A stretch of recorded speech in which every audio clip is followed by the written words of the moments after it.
The Toronto Blue Jays are going to get some well-needed reinforcements today in Cincinnati, and Bo Bichette is on his way back as well. They sent a couple of players down. They called a couple of players up. So I'll break that down and much more in this episode of Jays Digest.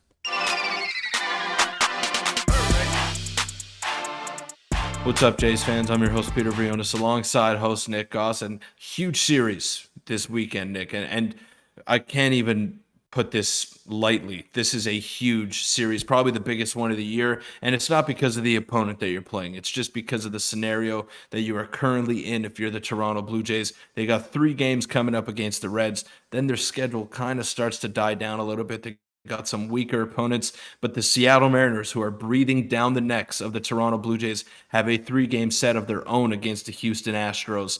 And then they got a very weak schedule coming up as well. So these two teams are going to be in a dogfight till the rest of the season to see who gets that final wild card spot.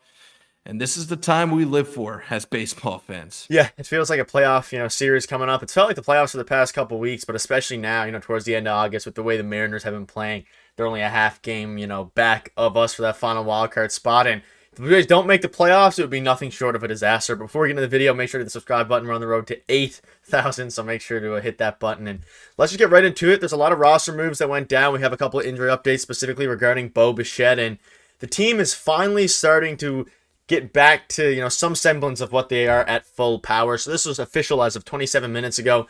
Outfielder Kevin Kiermaier and Trevor Richards have been reinstated from the injured list and will be active for tonight's game. Nathan Lucas and Jay Jackson optioned to AAA. And we've been without Kevin Kiermaier for a while and Trevor Richards for even longer. Trevor Richards has been a guy who's, high 2 ERA. He's been dominant so far this season out of the bullpen. And Peter, they decided to option Jay Jackson instead of Bowden Francis.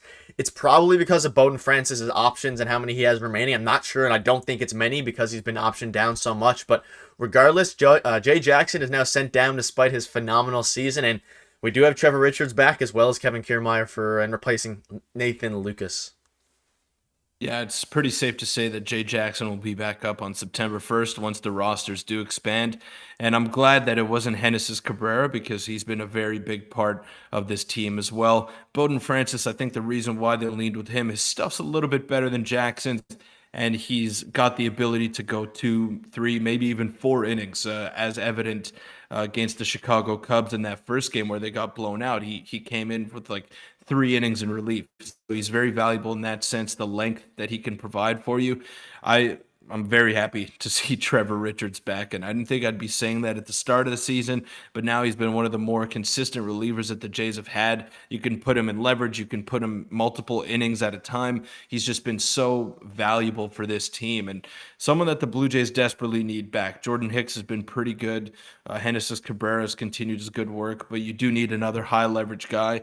And with Chad Green coming back, this Blue Jays bullpen is probably the best in all of baseball. And Nathan Lucas, unfortunate to see him go down. He's had a couple of good at bats, but Kevin Kiermaier is a guy that the Blue Jays need back in that lineup. Just his speed and his defense are such game changers that it's too important to not have him in there. So some very welcomed additions, and hopefully Bo Bichette tomorrow as well. Yeah, and I almost, I didn't forget about Kevin Kiermaier because we have such a good, backup center fielder in Dalton Varsho.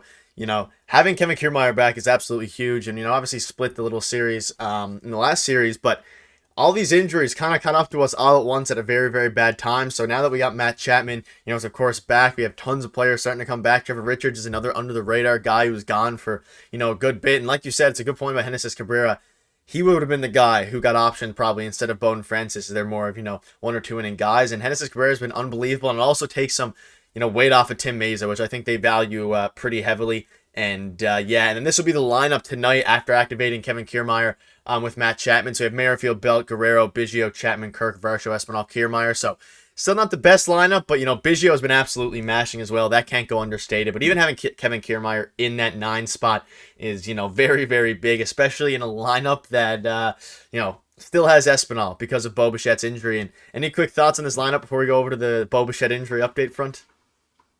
Yeah, well, the Blue Jays have really stepped it up with runners in scoring position in August, and they've been a lot better as opposed to the other months. They're actually hitting over 311 in those scenarios right now. So it's been nice to see. And Matt Chapman, let's not lose track of him either. He's a huge addition or huge guy to get back to this lineup as well. Even though he has his struggles with runners in scoring position, he's someone with power, potential, and definitely someone you'd rather have in there as opposed to Espinal. But we got to address Biggio batting fourth, man. Who could have seen that coming to start the year, Nick? I mean, he's been swinging a hot bat. He's getting rewarded for it, and someone that has been an unsung hero in these absences for the Blue Jays. So shout out to him. Yeah, and it kind of goes to show, how injured our lineup is to a degree. Or, Bo Bichette was back in there. Obviously, he probably would have been down to, 5-6, but he's been unbelievable over the past, good while now. His WRC is up to 99, so he's almost league average. And he's been a guy who's honestly had a pretty decent season.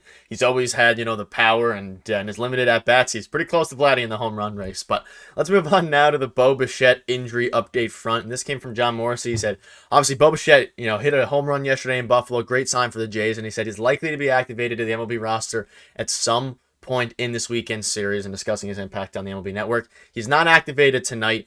The corresponding move is yet to be known, Peter. We're suspecting that Davis Schneider will be sent down, and Davis Schneider came up, he did unbelievable, and then he's just been benched now the past 4 or 5 games, and I think a lot of that is because of Cavan Biggio and the way that Cavan Biggio's played. He's played unbelievable, and he's, I guess, played himself in front of Davis Schneider to a degree, and I think Schneider is the one who goes down as soon as tomorrow when we, presume Bo Bichette will be back, and boy, do they need Bo Bichette back desperately, and they need him back as soon as possible, and we got to try to scrape a win tonight with Jose Barrios on the mound.